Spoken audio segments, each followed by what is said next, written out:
अस्सलाम वालेकुम स्टूडेंट्स, मैं हूं आपका फिजिक्स टीचर। स्टूडेंट्स, हम लोग चैप्टर 5 पढ़ रहे थे। स्मार्ट सिलेबस के अकॉर्डिंग चैप्टर 5 हमारा खत्म हो चुका है। बच्चों, आज हम लोग उसकी एक्सरसाइज के शॉर्ट क्वेश्चन डिस्कस करेंगे।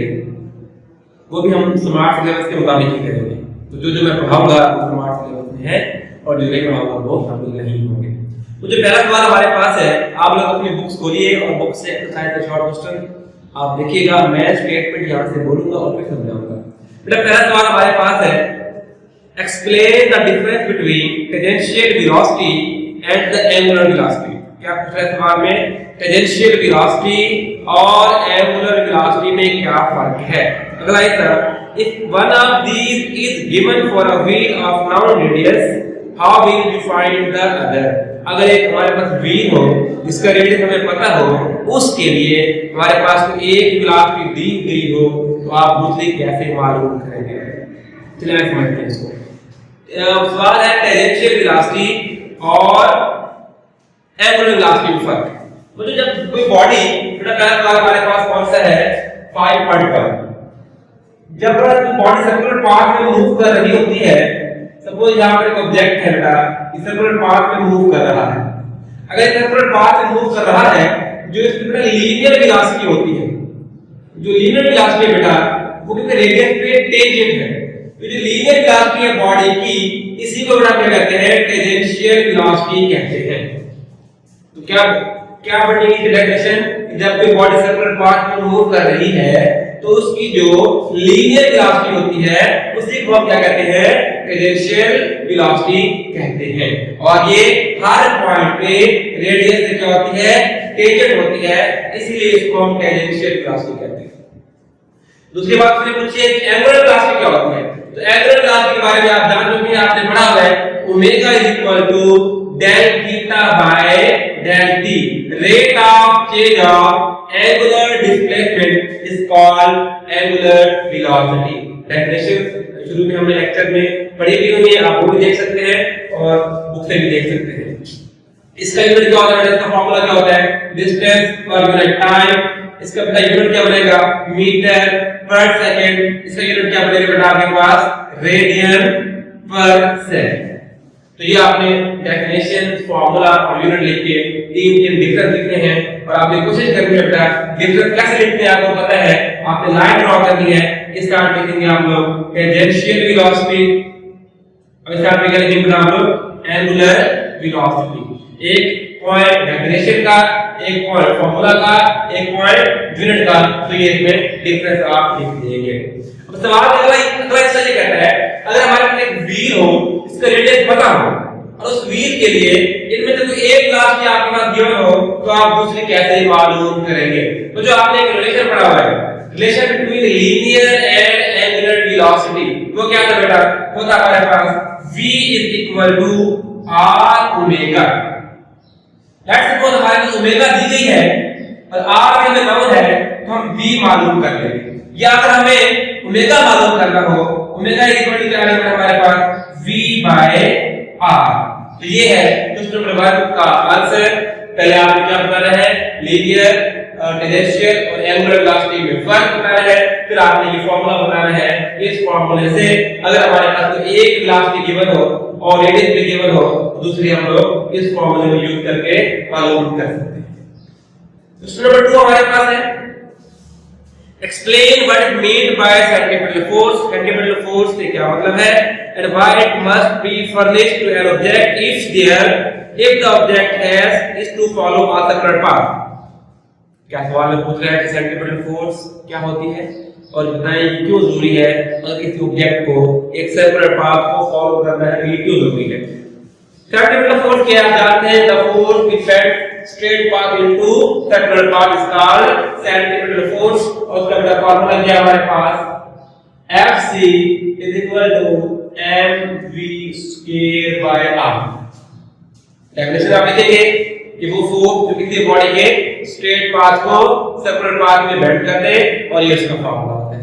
जरूरी क्यों है? अगर बॉडी ने सर्कुलर पाथ में मूव करना है, सेंट्रिपेटल फोर्स जरूरी क्यों है? देखो, जबकि बॉडी मूव कर रही होती है सर्कल में, फॉर एग्जांपल ये बॉडी है बेटा, बॉडी की जो वेलोसिटी है वो है linear velocity, tangential velocity. Body हर पॉइंट स्ट्रेट जाना चाहती है, यहाँ पर बॉडी ऐसे जाना चाहती है बेटा, यहाँ पर बॉडी ऐसे जाना चाहती है, लेकिन अगर सेंट्रीफ्यूगल फोर्स होगी तो क्या करेगी बेटा, स्ट्रेट पाथ को बेंड कर देगी सर्कुलर पाथ के अंदर। अगर सेंट्रीफ्यूगल फोर्स ना हो, बॉडी जो है वो स्ट्रेट मूव कर जाती है along the tangent. Centrifugal force ही है जो बॉडी को मजबूर कर रही है स्ट्रेट पाथ की बजाय वो कर्व पाथ में या सर्कुलर पाथ में मूव कर रही है। ठीक है, हो गया। क्वेश्चन नंबर बेटा 3 आपके पास है, what is meant by moment of inertia, explain its significance. Moment of inertia का क्या मतलब है, इसकी सिग्निफिकेंस बताएं। अच्छा 5.3 बेटा मोमेंट ऑफ इनर्शिया क्या, I is equal to mr square, ये है मोमेंट ऑफ इनर्शिया का फार्मूला। मोमेंट ऑफ इनर्शिया है क्या बेटा, it is the product of mass and square of the radius. Mass and square of the radius, ये हो गया मोमेंट ऑफ इनर्शिया। इसका आप यूनिट लिखेंगे, डायमेंशन भी लिख दें, या आपने शुरू में जब हमने टॉपिक पढ़ा था ये वहां पर आपने एक्सप्लेन मैंने किया हुआ है, आप वहां से देख लीजिएगा। अब इसकी सिग्निफिकेंस क्या है बच्चों, बात ये है मोमेंट ऑफ इनर्शिया जो है plays same role as mass. Moment of inertia angular motion में वही रोल अदा करता है जो कि लीनियर मोशन में मास अदा करता है। पहली बात तो ये हो गई कि लीनियर मोशन में जो किरदार मास अदा करता है वो किरदार एंगुलर मोशन में कौन अदा करता है, मोमेंट ऑफ इनर्शिया। अच्छा अब मास लीनियर मोशन से करता क्या है, मास लीनियर मोशन में मेजर ऑफ इनर्शिया है, कौन सा इनर्शिया, लीनियर इनर्शिया। मास क्या है बेटा, मेजर ऑफ लीनियर इनर्शिया क्या है, और बेटा मोमेंट ऑफ इनर्शिया क्या है, मोमेंट ऑफ इनर्शिया जो है मेजर ऑफ एंगुलर इनर्शिया है।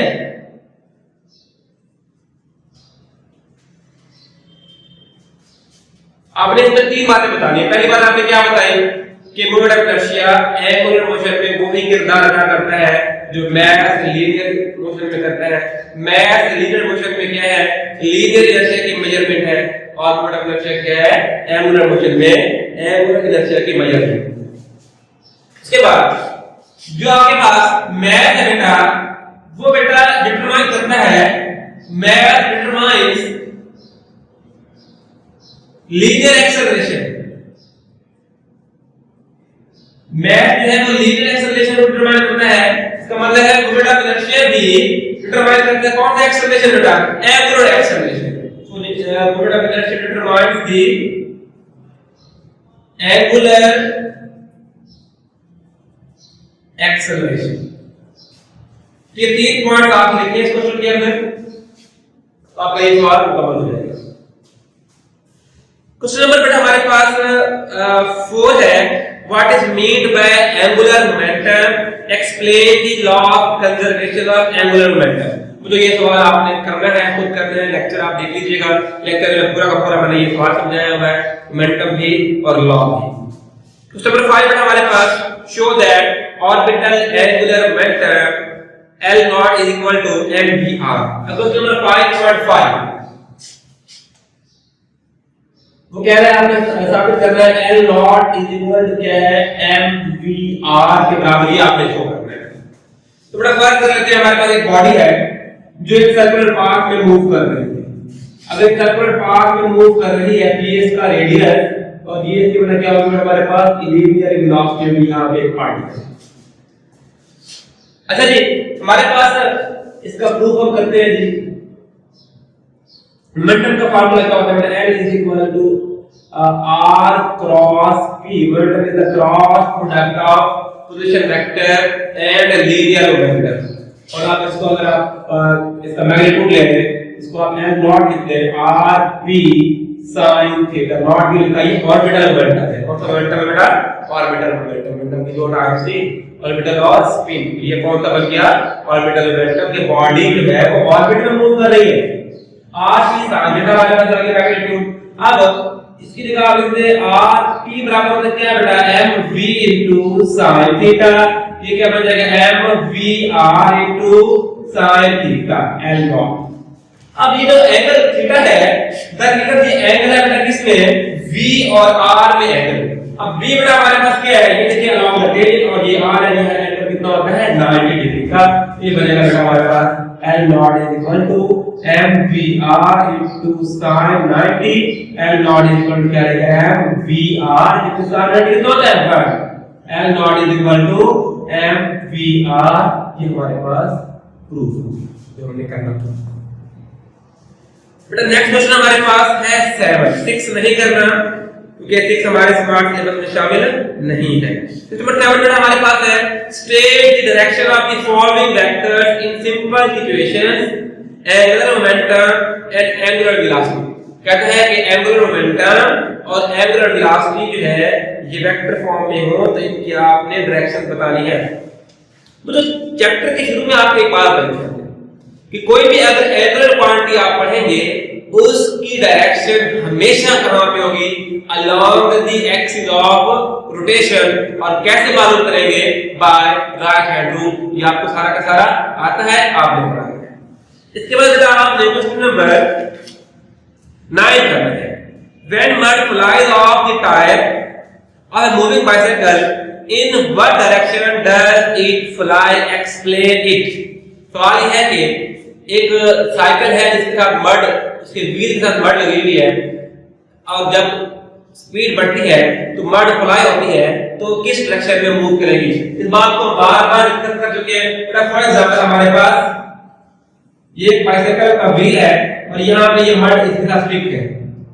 अच्छा शुरू में जब स्पीड स्लो है स्लो स्पीड में मड और व्हील के दरमियान जो एडहेसिव फोर्सेस हैं कौन सी forces adhesive forces sticking forces वो सेंट्रीफ्यूगल फोर्स प्रोवाइड कर रही है मड को और मड जो है व्हील के साथ साथ रोटेट कर रही है।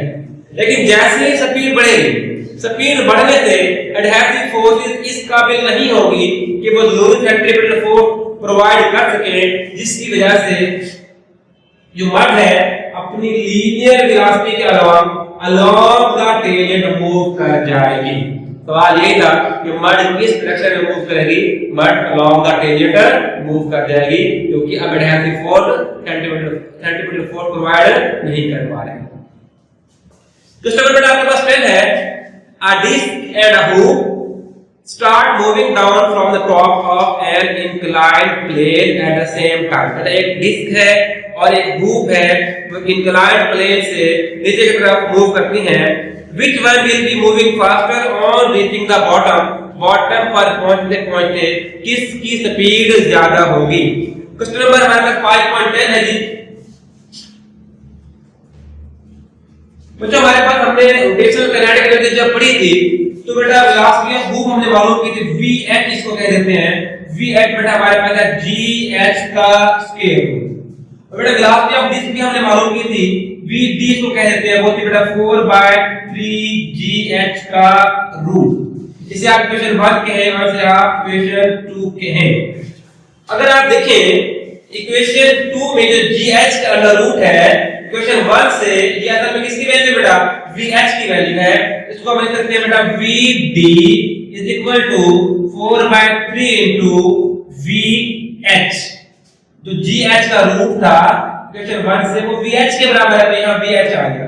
4/3 आप इसको डिवाइड करें तो vd हमारे पास क्या आ जाएगा 1.15 vh। अब इस इक्वेशन से हमारे पास रिजल्ट क्या आया। इस इक्वेशन से रिजल्ट ये आया बेटा जो हमारे पास वेलोसिटी ऑफ डिस्क है वेलोसिटी ऑफ डिस्क जो है is greater than velocity of hoop.